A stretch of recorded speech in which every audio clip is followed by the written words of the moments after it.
Well, hey all, this is Patricia and I'm traveling for history. I am in Waterbury, Vermont today, and let me turn the camera around. Can I see to do that? Oh yes. And today I am at the Little River State Park. And the reason I am here is to film the Dalley Loop, which is a history trail. Wish me luck. It is 3.5 miles. We'll see how this weight loss is working for me. But let's walk a bit. Oops. Turn the camera around for you. There we go. Much better. This is one of those state parks where you whatever you bring in, you take out with you. And we can see there is a portalette, well maintained, and it has toilet paper in it. So that's pretty good. We can see that this is a paved road on either side. It does get traffic, bicyclists too. So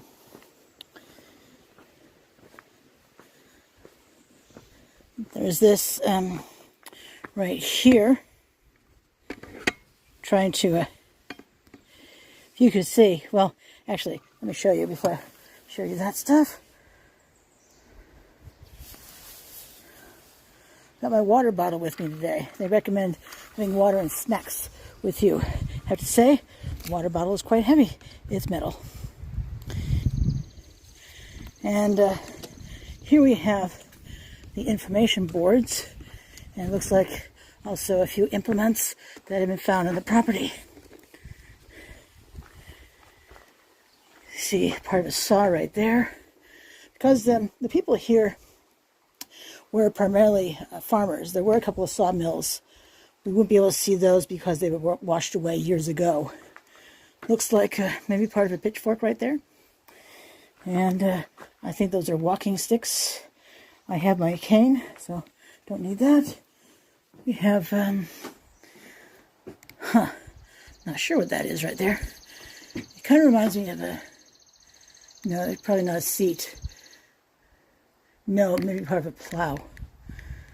And then this over here, no idea what that is. But if you know the drill, put it in the comments below. They're open 11 to 6, by the way. So if you are walking in, if you're coming in to walk the trails as I have, then you are able to be here from 11 to 6. All right, so we have some pictures up here and some of that. So let me read to you what this says. As you explore this historic area, try to put yourself in the shoes of the men, women, and children who lived, worked, played, and sometimes died here long ago. Some of the farms here were quite large and successful, like the Patsy Herbert farm above this place right here. Other farmers scraped by, leasing land for crops and livestock. Settlers felled the forest to clear land for farming and to produce firewood, lumber, and more. Today the forest has reclaimed these farmsteads. The settlement of Little River began in 1790 with the arrival of George Kenyon. Over the next 130 years, many others settled here, farming the land to meet their needs. As you visit each site along the hike, you will get a sense of the skills and perseverance needed to make the most of what this land offered. Though the necessity of such subsistence living is largely a vestige of the past, many Vermonters today continue the tradition of producing local homegrown goods and services. Locally made maple syrup, cheeses, vegetables, and forest products are an important part of life in Vermont today, much as they were when Little River was first settled. It does have this piece here as well. Along the trail, you will see many artifacts of settlement life here, from old machinery to maple sap buckets. These are part of the history of this land. You are more than welcome to look at and photograph them, but do not move them or take anything home with you. And then at the bottom, this is from Directive by Robert Frost, a poet. There is a house that is no more a house, upon a farm that is no more a farm, and in a town that is no more a town. This is the story of the struggles and resilience of the early settlers, their relationship to the land, and the recuperative power of nature. This is the story of who we were, who we are, and who we are yet to be. You can see you are here. And we're going to be taking a hike. So, all right, without further ado, let us go. Just going to film a little bit of the hike starting. And when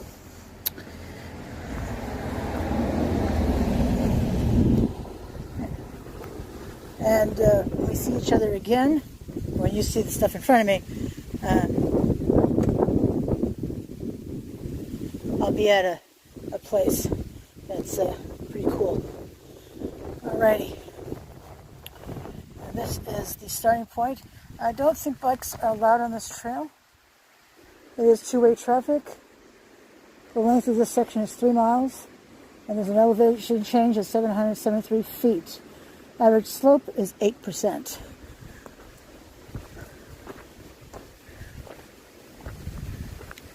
Look how beautiful this is. There's a breeze here, and temperature is low 70s, 73 Fahrenheit, something like that. Perfect temperature for a walk. Alrighty. Wish me luck.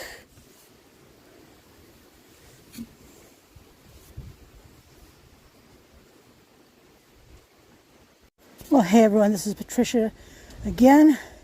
I don't have any artifacts to show you, but look at this hill. Pretty steep. That's the trail for the Dalley Loop trail. There's also a Hedgehog Hill trail in half a mile. We're not walking that one. And if we were to go left with the Sawmill Trail, that's 1.4 miles. And let me show you the sign. Right there. Okie dokie. Just wanted to share that with you. The things I do to film. I'll have to talk about this in the next TV show. All right. I'll see you soon. Hang on. Not sure you can tell, but there is a lot of mud on the side of this trail. Can you see all that? I would think you could see that. Very wet on the right-hand side. Clearly I'm not walking on that because I don't want to slip and fall. I'm wearing new pants today. I don't want to ruin them. All right, well, I thought I would share that with you as I continue up this trail.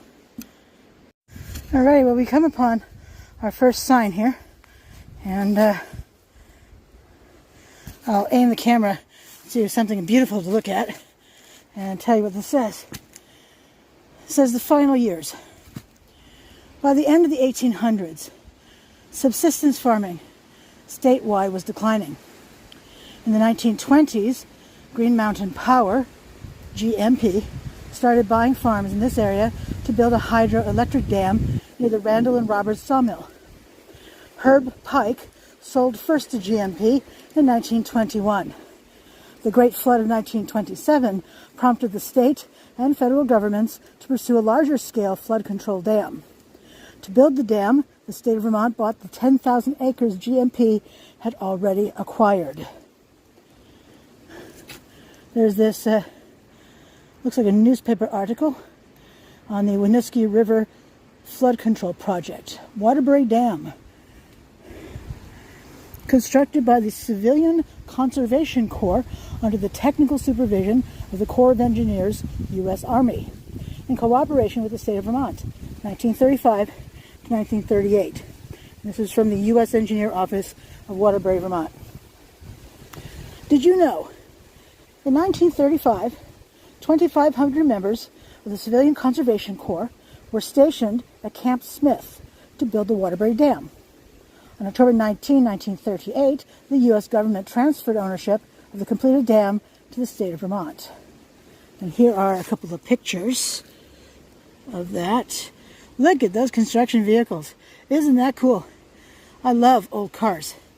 And I'm betting if you're watching my channel, you do too. All right, onward shall we go. And this is how far up the hill I have come so far. And this is what lays ahead.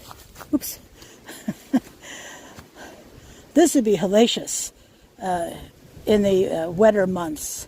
If it were raining, I would hate to walk this. But thankfully not raining today. Okay, and here we go. Hey all, Patricia back again. This is not a homestead, but holy cow. I don't think I can really show you this steep drop here, but it's hard to see. This is a steep drop right here. I can see with my naked eye though. Holy cow. My cell phone fell down there. I would not be able to go and get it. She would more along the lines of, hey, it was great knowing you. We can see some trees that have fallen over and are over this ravine.